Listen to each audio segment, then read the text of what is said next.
It is our favorite time of the week again. Time for hashtag Rising Qs when we get to answer your questions. Saagar, what's up first? Number one, what are the actual chances that Nina Turner has in Ohio congressional race to replace Marcia Fudge?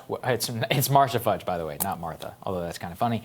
What do you think, Krystal? I think she's got a pretty good shot. I think she's got a good shot. And we talked to Chuck Rocha about this week, and he has a pretty clear eyes on the race right now. I mean, look, I'm very biased, and I think Nina Turner is amazing. But that being said, obviously she's got a great name, big name recognition, not just from her national profile. She represented this area in the Senate, in the state Senate in Ohio, so she's well known locally as well. She'll have a huge fundraising base. There's somewhere around 6 candidates who've already filed, so you have that divided field in a primary, relatively low turnout.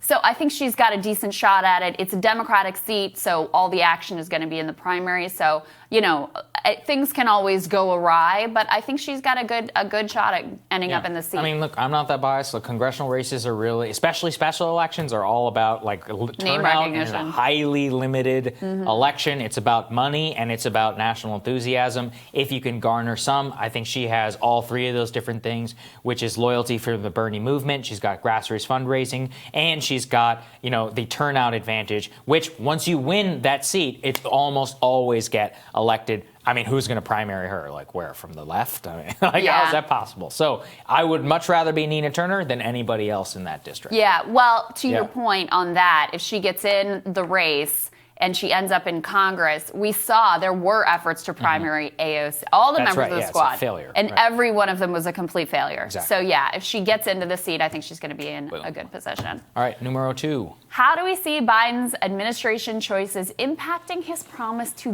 build American, if at all? What do you think, Saagar? Well, I think we're going to be using this a lot. Ryan Grimm on our show basically talked about how the Biden administration is an identity politics lottery. You have no idea what you're going to get. You only get something plucked from diversity. And to the extent he values anything, he values personal loyalty, which is actually a big problem. And this is so Trumpian, weirdly. It is, and it's a huge, I mean, I go and I look, I was just talking with some friends about Biden on China. On one hand, Jake Sullivan, who, you know, wrote an op-ed in 2017 saying, quote, neoliberalism is dead, and how foreign policy needs to be used to achieve economic ends, and why should U.S. foreign policy vis-a-vis China be good for Goldman Sachs? I'm like, that's good. Yeah. And then I just see an interview that the day that we're taping this, John Kerry is like, yeah, we're just going to treat China the way that we did under the Obama administration. I'm like, well, that's a disaster then, right? So it's a total mixed bag. And the real question is, who does Biden listen to? Is he going to listen to Sullivan?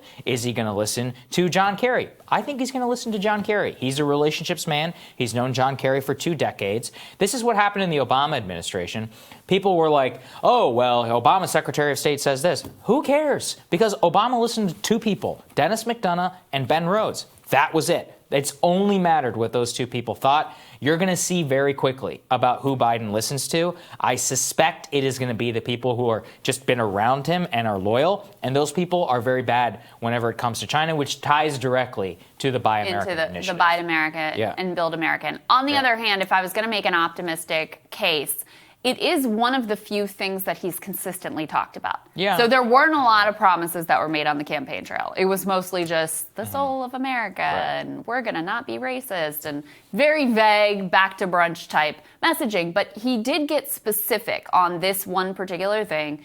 And there is very clear power within the federal government that I think he would feel comfortable using to encourage companies to build. I mean, you can just say very simply that the federal government is not going to contract with companies that don't make their products here in this country, and that would actually be a significant move in and of itself. And it's absurd that President Trump, frankly, didn't do that himself. Yeah, I know. So, you know, I think there is a little bit more of a case for optimism on this particular issue than maybe some other ones, but we shall see. Yeah. All right. Number 3. This is a fun one. What is the first thing that we're going to do when the pandemic is over? What do you think, Krystal? I honestly think, I live out in the middle of nowhere, and so we had kind of a little bit of a reclusive life even before the pandemic, to be perfectly honest with you.